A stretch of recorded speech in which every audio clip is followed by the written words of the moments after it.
أعوذ بالله من الشيطان الرجيم بسم الله الرحمن الرحيم كيف يكون للمشركين عهد عند الله وعند رسوله إلا الذين عاهدتم عند المسجد الحرام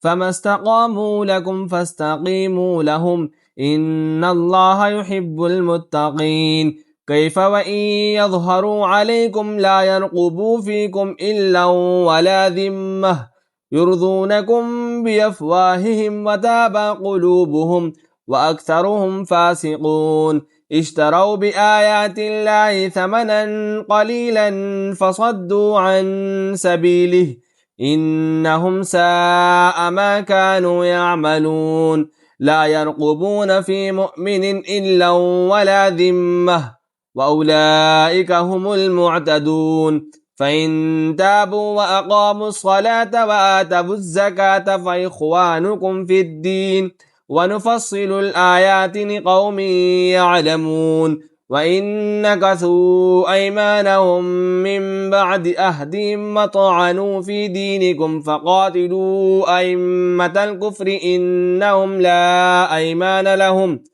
إنهم لا أيمان لهم لعلهم ينتهون ألا تقاتلون قوما نكثوا أيمانهم وهموا بإخراج الرسول وهم بدؤوكم أول مرة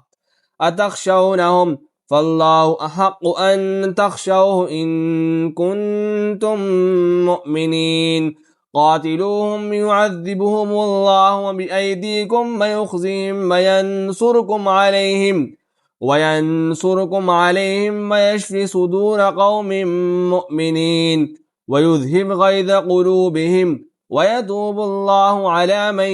يشاء والله عليم حكيم أم حسبتم أن تتركوا ولما يعلم الله الذين جاهدوا منكم ولم يتخذوا من دون الله ولا رسوله ولا المؤمنين وليجة والله خبير